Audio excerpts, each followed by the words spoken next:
প্রিয় দর্শক, আসসালামু আলাইকুম। দেখেন, আমার এখানে একটা সোলার প্যানেল আছে। এটা মূলত 20 watt.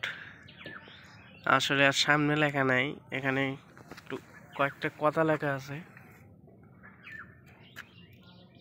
Sell made in Germany. এখানে বারকোড দেওয়া আছে, এই বারকোডটা পিছনেও আছে। তো এটা মূলত 20 ওয়াট।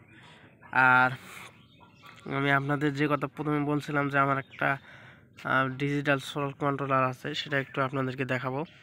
এই যে দেখতেছেন ডিজিটাল সোলার কন্ট্রোলার।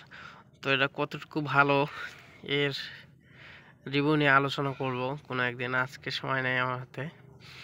দেখেন, এটা ডিজিটাল বলছিলাম, এই যে এখানে একটা মিটার আছে। আর আপনারা হয়তো বলতে পারেন যে ছাদে কেন রাখছি আমি।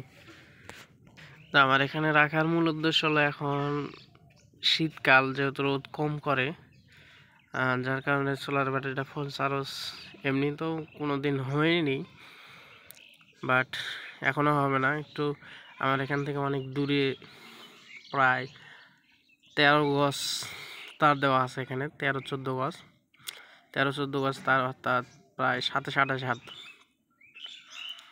এত দূরাদূরি হওয়ার কারণে ব্যাটারিতে চার্জ অত তাড়াতাড়ি যায় না, সেই জন্য আমি ব্যাটারিটা ছাদে রাখছি। আর এখানে কন্ট্রোলারটা বসাই দিছি। সোলার থেকে আধ হাতের মতো তার বের করা আছে, যেটা দিয়ে আমার কন্ট্রোলারে গেছে, আর কন্ট্রোলার থেকে আধ হাত তার দিয়ে ব্যাটারিতে গেছে, যাতে করে চার্জটা তাড়াতাড়ি হয়। সেই জন্য আমি সিস্টেমটা করছি। সোলারটা আমার 20 ওয়াট। আর ডিজিটাল কন্ট্রোলারটা একটু দেখাই দিই আপনাদের। তো এই যে ভিতরে দেখতেছেন 12.1, অর্থাৎ 12 ভোল্ট 1 পয়েন্ট আছে। আর সাধারণত 12.1 ভোল্ট বা 10 পয়েন্টের উপর থাকলে সেটাকে, 11.9 ভোল্ট হলে সেটা হাই দেখায় আপনার এখানে HI ওঠে। আর এর একটা ভালো দিক আছে, সেটা হলো আপনার ব্যাটারি যখন ফুল হয়ে যায় তখন এখানে FUL ফুল ওঠে। আর এখানে ইন্ডিকেটর দেখা আছে, চার্জিং হাই, লো, মিডিয়াম এবং ওভারলোড। এটাও ওই RDS কোম্পানির 10 এম্পিয়ার চার্জার। ডিসপ্লেতে সব কিছু দেখা যায়।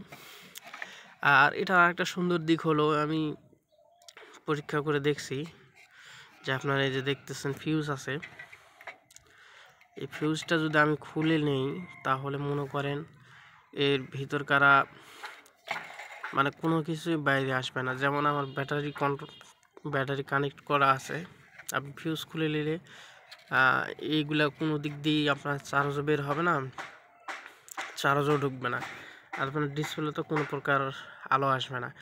আর আরেকটা দিকে আমি লক্ষ্য করছি যে অনেক কন্ট্রোলার আছে যেগুলো কম দামি, সেগুলোতে আপনার ব্যাটারি লাইন দিলে অটোমেটিক যেখানে সোলার প্যানেল লেখা থাকে, এই যে দেখতেছেন শুরুটা, এই পাখির চার্জ কিন্তু বের হয় কন্ট্রোলার সোলার প্যানেল পর্যন্ত চলে যায়। কিন্তু আমার এটা আমি দেখছি, আপনি ব্যাটারির লাইন দিলেও এই পাখি কোনো প্রকার লাইন বের হয় না।